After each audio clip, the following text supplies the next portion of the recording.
Hello people, welcome to Bethel Brothers Hot Rod. This is going to be Project Sam.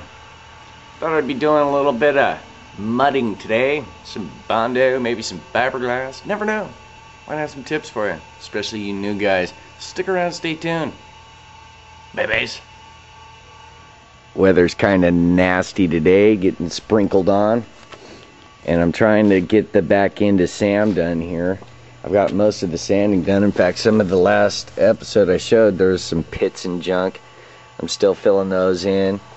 And Joey saw me out here with my old trusty magnet, testing it to see if, you know, I had too much body filler on. He goes, dude, you need some paint simulation on there. So I grabbed a piece of paper, I folded it over. That should simulate the paint, yeah.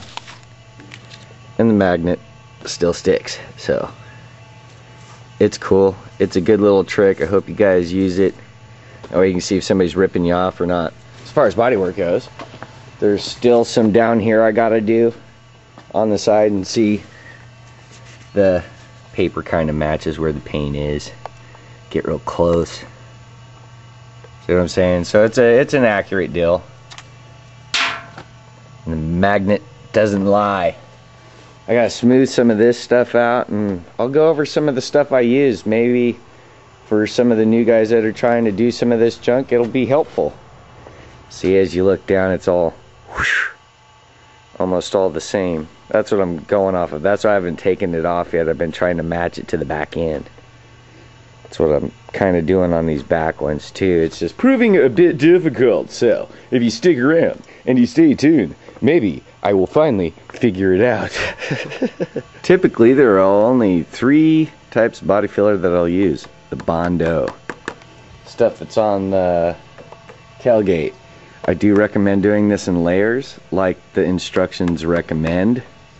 Do them in thin layers, and then sand them down progressively. If you try to do one big junky to fill up a dent, typically it's going to crack and look like crap. So if you do it in fine, thin layers, it usually doesn't crack.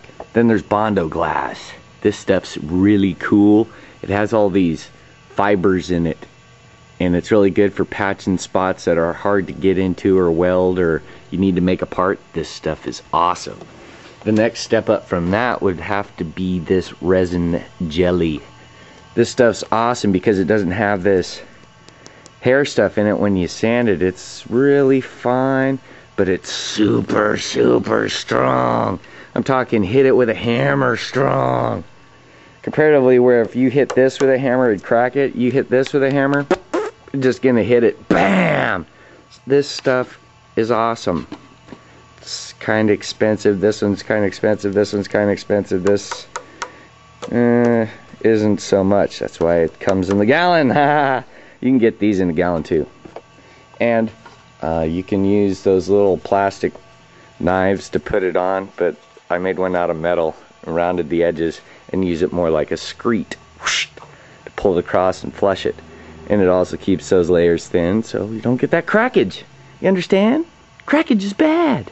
The trick with Bondo is to only take out as much as you plan to use on a certain area. This is going to be for the fender area. And then only mix enough hardener so you make sure you have enough time to work with it. Just follow the directions if you get stuck.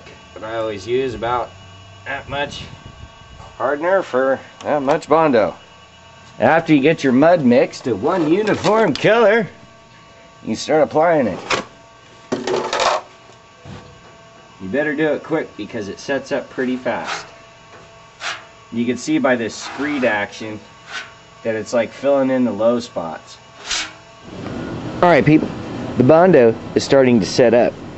And I actually did have it smoothed out a little bit better, but as I was over here applying some to some low spots, I stuck my freaking leg into it. Look at that, man. Oh, tried smoothing it out again, but it was already setting up, so little setback action. Wah, wah, wah. But back over here where I had some low spots, initially when I put on the Bondo, I do a kind of first initial butter cover. But as I get towards the end, like here was another place I applied it over the initial one, blah blah blah, blah blah blah, same thing. This last little load I put on. It's so thin. It's just to cover up these little, like a hole that I missed there. Those kind of gigs. But as you get closer to being finished, they should be that thin. Real super thin. So that's the tip on a application issue. I'm gonna sand this down somewhat and see what I can work with. Probably gonna use a belt sander. Once you get close down to the end, you just started to break down all these big old mountains and junk that are on there. Should be about ready to sand, get to working on it. But it's gonna need multiple applications, kids. So stage 1 with the belt sander is done. And as you can see, most of that slop, and especially my knee job, is pretty much gone out of it, but I still have these low spots. Some of the shape isn't very well defined over here. So what I'm gonna do is I'm gonna use this piece of styrofoam. Why the styrofoam? Because it has some flexibility to it. Sometimes when I get into contoured areas, I put some pressure on it to help follow the line. See what I'm saying? If it was a piece of ridge, it'd be all out here.